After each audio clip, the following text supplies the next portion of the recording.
Boa noite.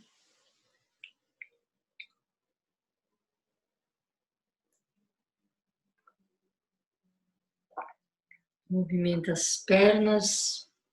Quem precisar, descruza. Reorganiza. Espero que vocês estejam bem. Todas, todos, né? Sábado, dia lindo que foi hoje.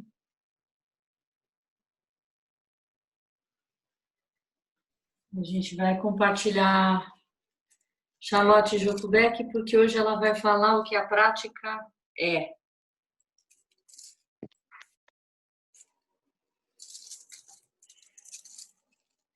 O que a prática é? A prática é muito simples. Isso, entretanto, não significa que não irá transformar por completo nossa vida. Quero rever o que fazemos quando sentamos ou praticamos o zazen. Se acreditarem que já estão além disso, bem, podem pensar que estão além.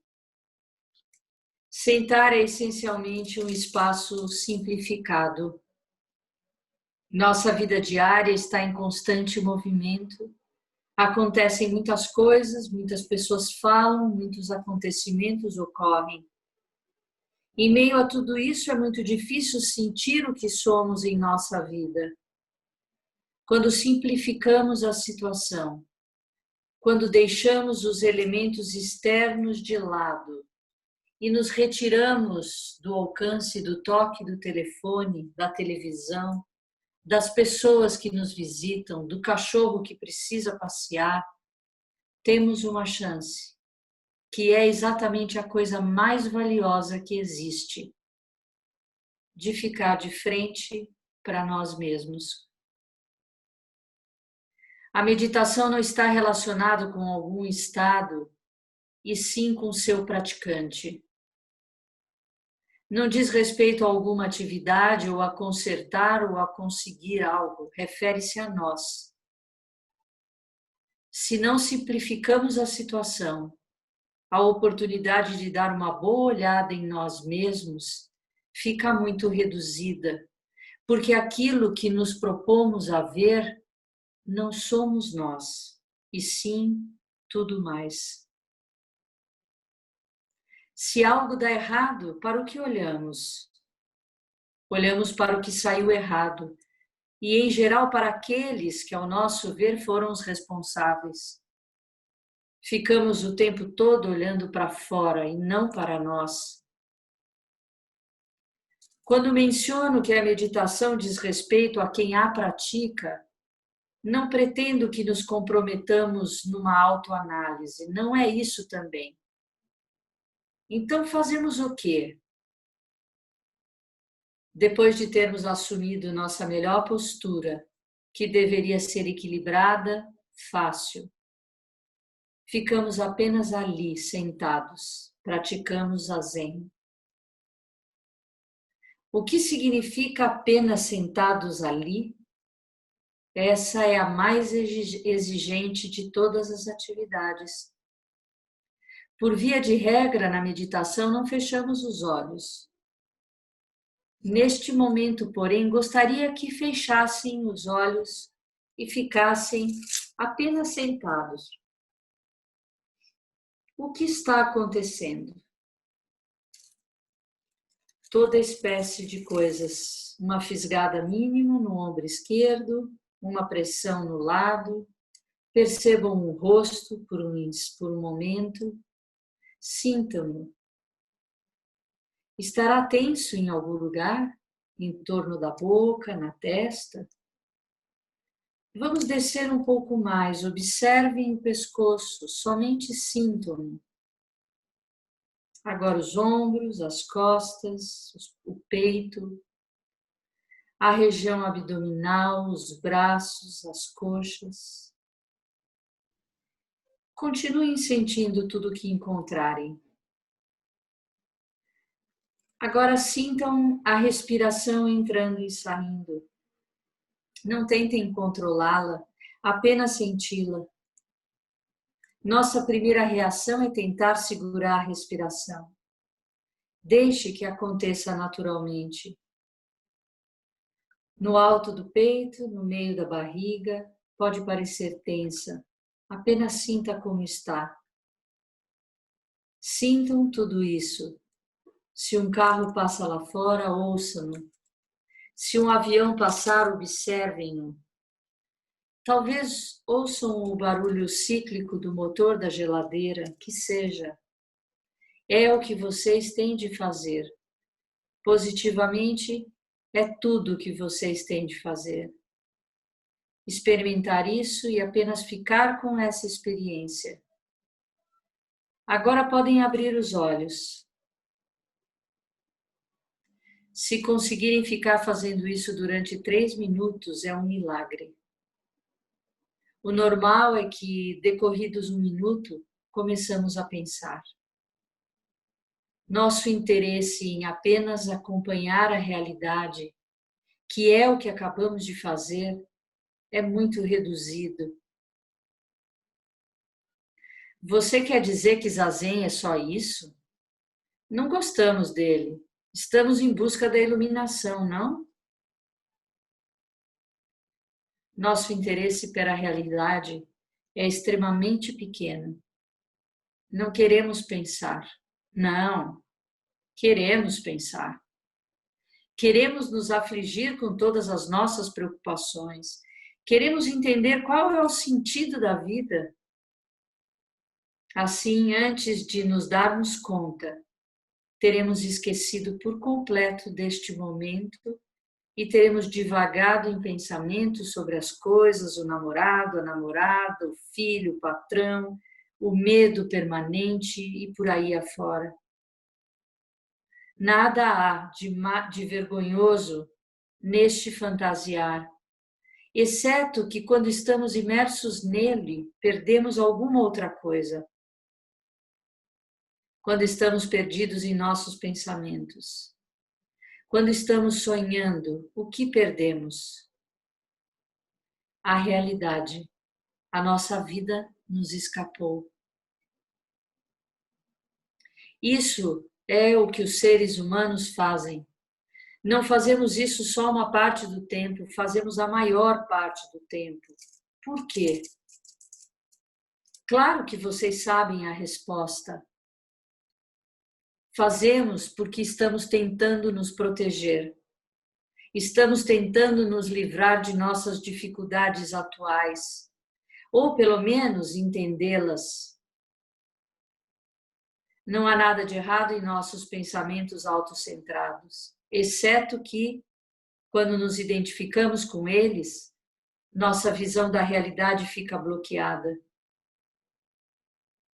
Assim, o que deveríamos fazer quando os pensamentos aparecem? Deveríamos rotulá-los. Coloquem rótulos específicos. Não só pensamento, pensamento ou preocupação, preocupação, mas um rótulo específico. Por exemplo, estou pensando que ela é muito mandona. Estou pensando que ele é muito injusto comigo. Estou pensando que nunca faço coisas certas. Seja específico. Se os pensamentos estiverem vindo em avalanche, numa velocidade tão grande que vocês não sintam mais nada senão confusão, então simplesmente rotulem essa confusão nebulosa de confusão. Mas se insistirem em localizar pensamentos isolados, cedo ou tarde, eles virão. Quando praticamos dessa maneira, passamos a nos conhecer, a saber como nossa vida funciona, o que estamos fazendo com ela.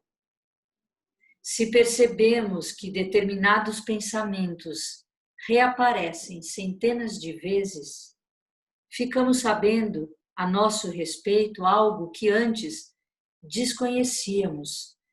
Talvez nossos pensamentos incessantes refira-se ao passado ou ao futuro. Algumas pessoas estão sempre pensando sobre acontecimentos enquanto outras pensam em pessoas. Há quem pense sempre a respeito de si mesmo. Em algumas, os pensamentos são quase só julgamentos a respeito dos outros. Enquanto não os rotularmos durante 4 ou 5 anos, não nos conheceremos bem. Quando damos rótulos precisos e meticulosos a nossos pensamentos, o que acontece com eles? Eles começam a aquietar-se. Não é preciso que nos obriguemos a livrar-nos deles.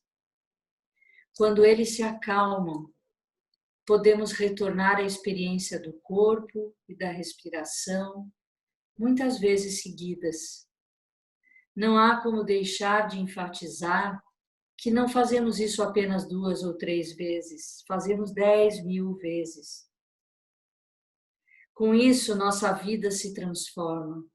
Essa é a descrição teórica do sentar.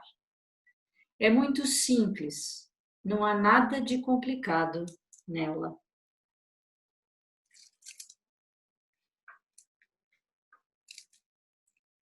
Consideramos agora uma situação da vida cotidiana. Suponhamos que você trabalha numa companhia de aviação e lhe contam que o contrato com o governo está terminando e é provável que não seja renovado. Você pensa com seus botões: vou perder meu emprego, vou ficar sem rendimentos e tenho uma família para sustentar, é terrível. O que acontece então? Sua mente começa a remoer o problema sem parar. Ai, o que acontecerá? O que faço? A mente começa a ficar cada vez mais rápida com a preocupação. Claro que não há nada de errado em planejar com antecedência, temos de planejar. Porém, quando ficamos aborrecidos, não é porque apenas planejamos, mas porque ficamos obcecados.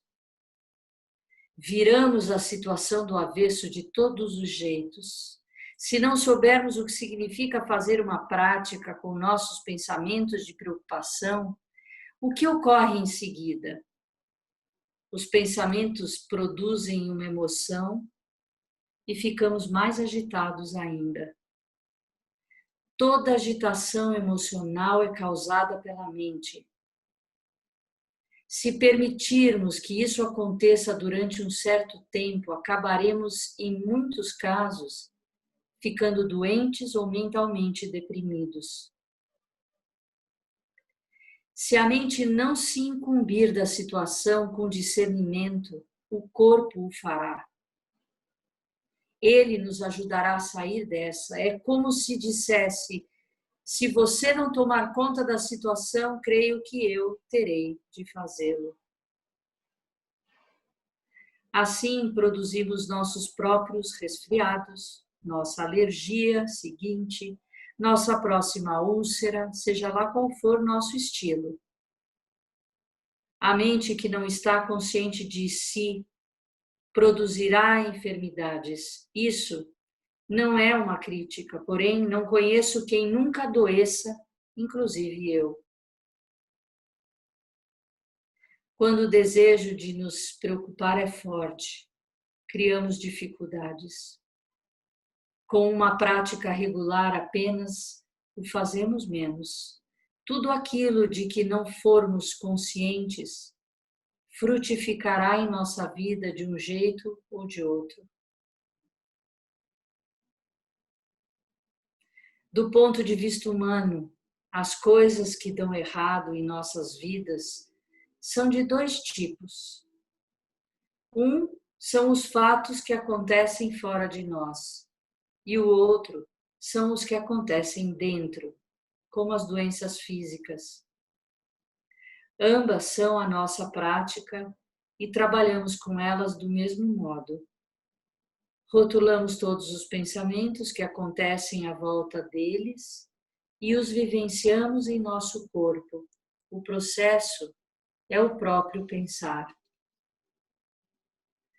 Falar a esse respeito parece de fato fácil. Entretanto, fazê-lo é terrivelmente difícil. Não conheço ninguém que possa fazê-lo o tempo todo. Conheço algumas pessoas que conseguem uma boa parte do tempo. Mas quando praticamos dessa forma, tomando consciência de tudo que entra em nossa vida interna e externa, ela começa a transformar-se. Aumentamos nossa força e nosso discernimento. Às vezes, conseguimos inclusive viver num estado de iluminação, que só significa experimentar a vida como ela é. Não é nenhum mistério.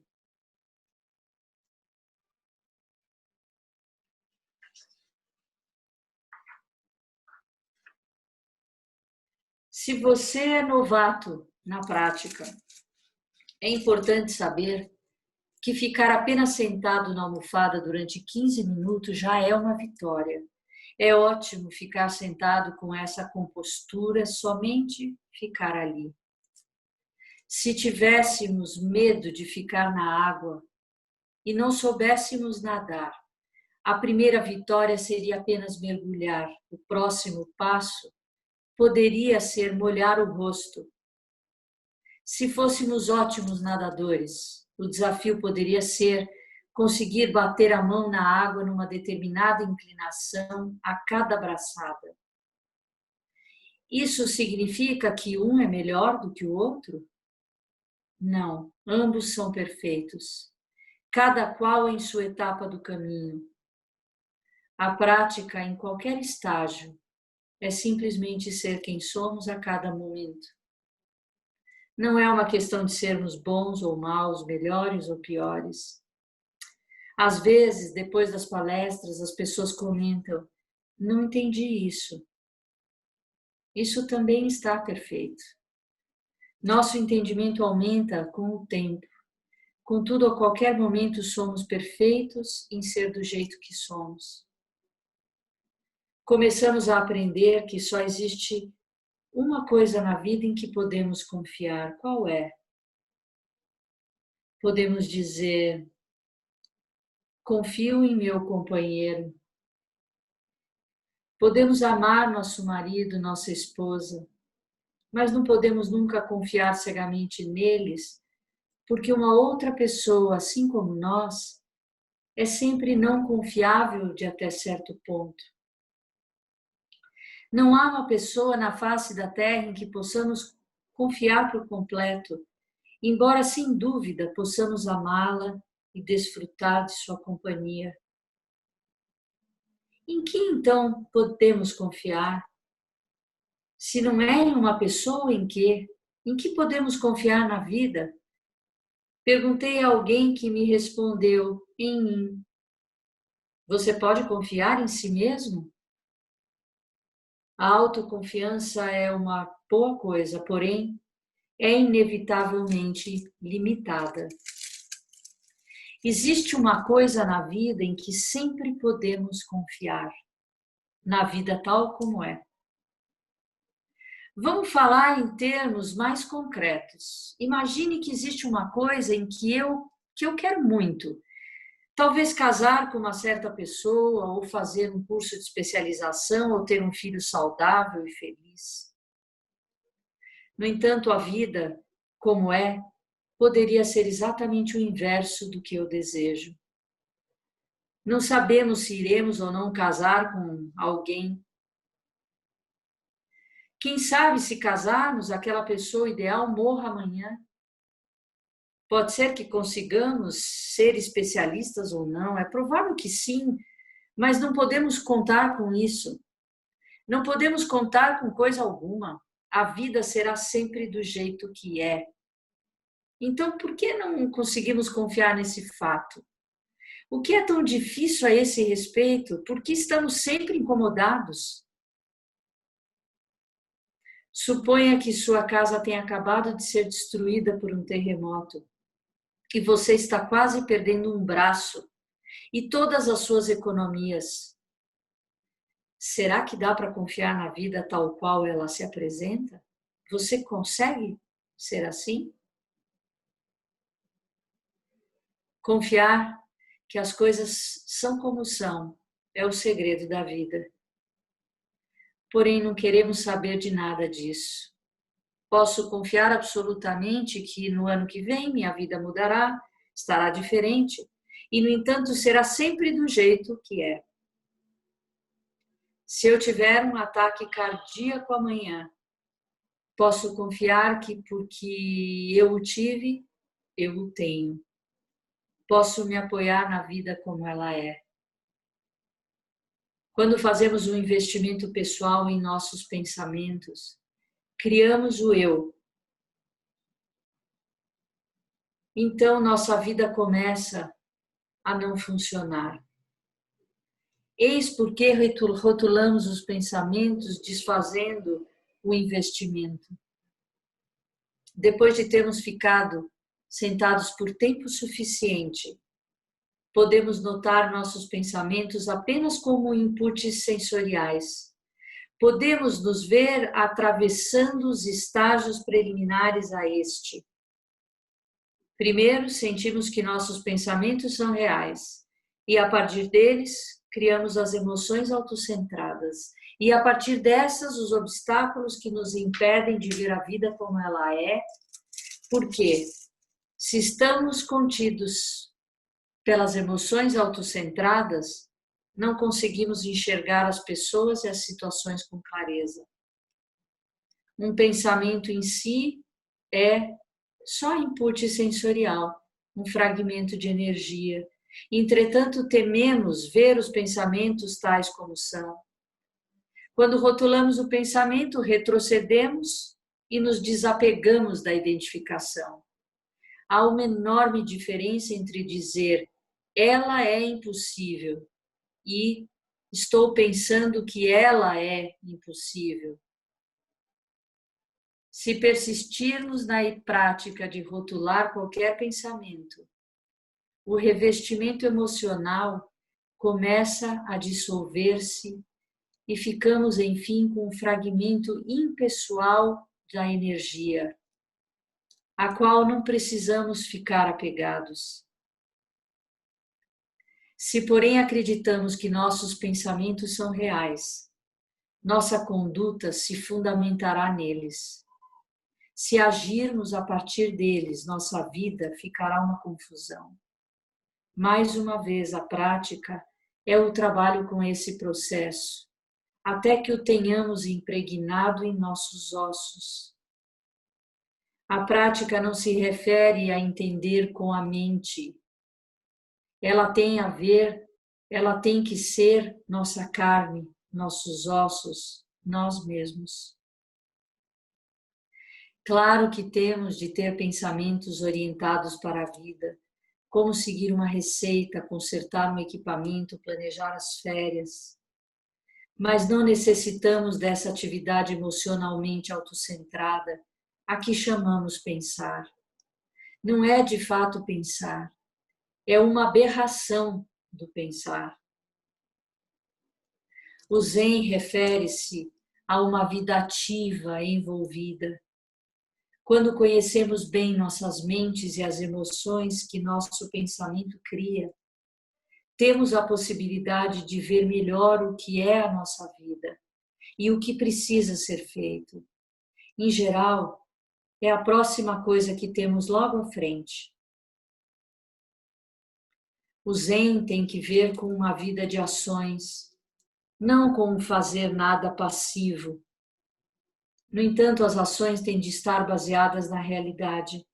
Quando se baseiam em falsos sistemas de pensamento, fundamentados em nosso condicionamento, têm alicerces precários. Depois de enxergarmos com clareza os sistemas de pensamento, seremos capazes de ver o que precisa ser feito.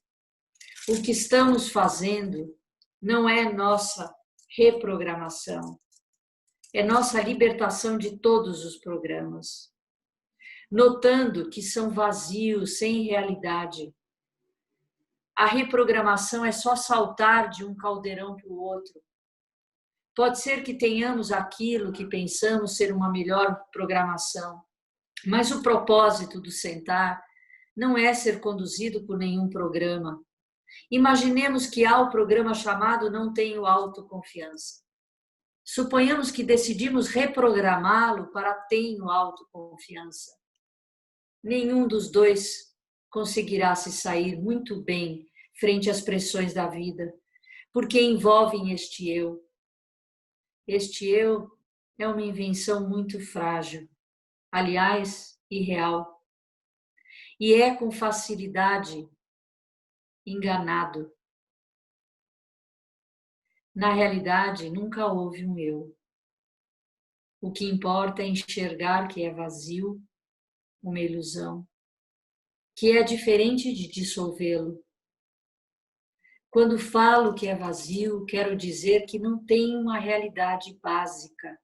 É só uma criação de pensamentos autocentrados.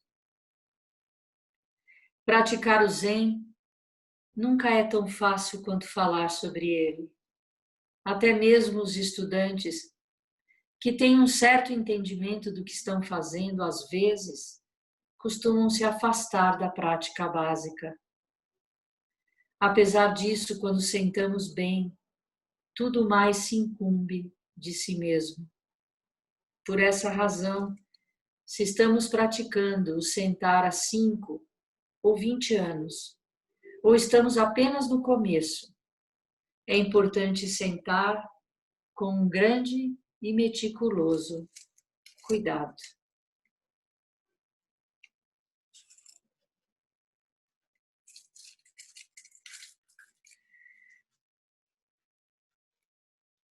Sem comentários, né?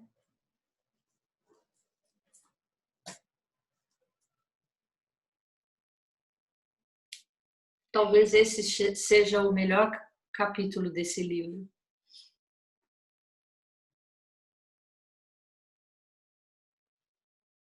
Claro, né?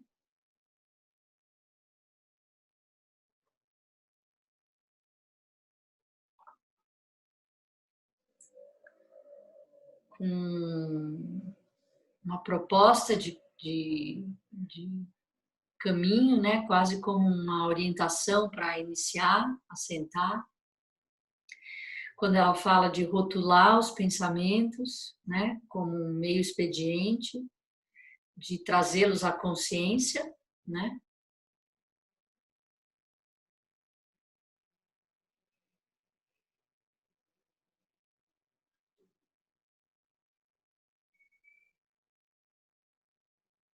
Essa última frase, essa frase que ela fala que ela, quando ela critica alguém, ela fala ela é impossível, ou eu penso que ela é impossível. Dá para perceber a sutileza das duas maneiras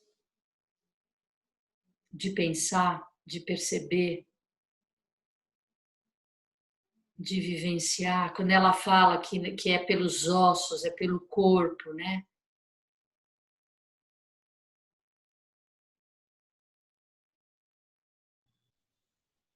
Alguém quer falar alguma coisa?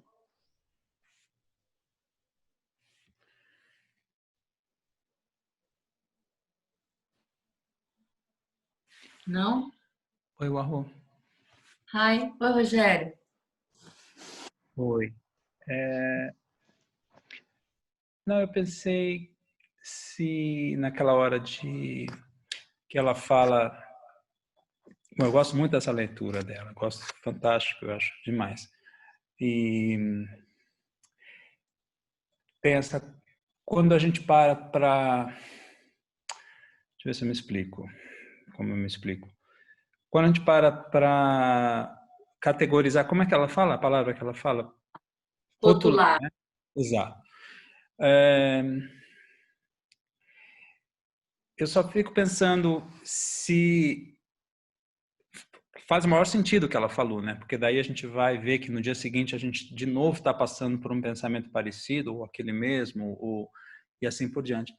Daí eu fico me questionando, assim, com essa fala dela, que eu achei muito interessante, se a gente não se deixa levar um pouco demais por um pensamento, na hora que a gente está pelo que eu entendi, isso acontece durante o zazen, certo? A gente está, aquele pensamento vem, e a gente opa, pera um pouquinho, isso se trata de eu cuidar do meu cachorro. Bom, aqui vai aqui. Tá, rotulei como uma preocupação com o meu animal. Agora essa se preocupa com não sei o quê. Quer dizer, estou rotulando como coisas específicas para saber se aquilo vai ser recorrente no dia seguinte, daqui a uma semana, sei lá quando. A minha questão seria se nessa de a gente parar para rotular, que faz o maior sentido, sim, se a gente não está se deixando levar um pouco demais e se deixando levar um pouco quando a gente era para estar no vazio, entendeu? Essa aqui me veio essa questão. Assim. Muito bom, muito bom. Na realidade, assim, isso dura um instante de tempo muito pequeno. Não é para elaborar, né? Porque senão a gente começa a pensar o rotular, né? É uma coisa, é um ínfimo minuto de instante. Não é para ser, é para cortar justamente o pensamento, é para cortar justamente o fluxo do pensamento.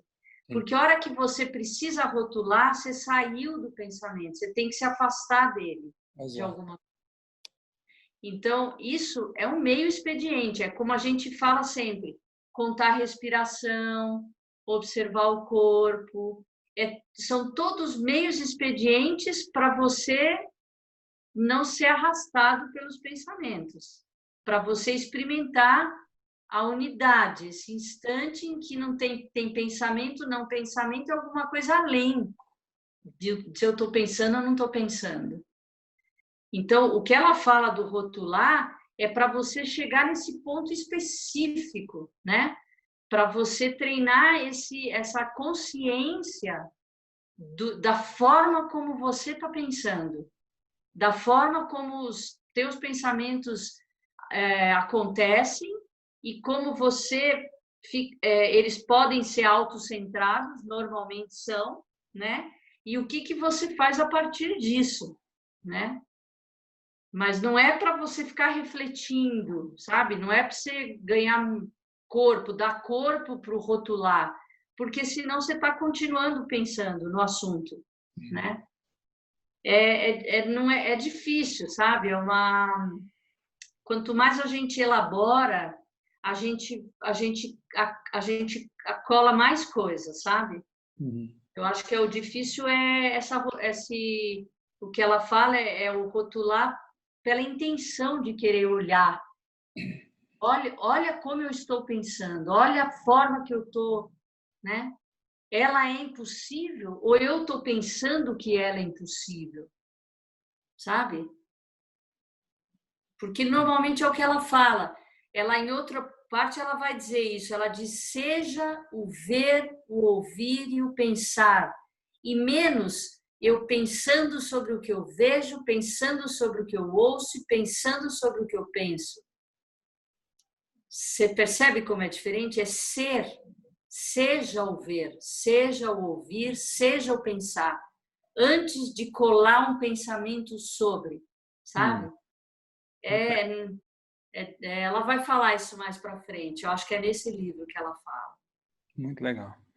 Obrigado. Obrigada a você. Mais alguém?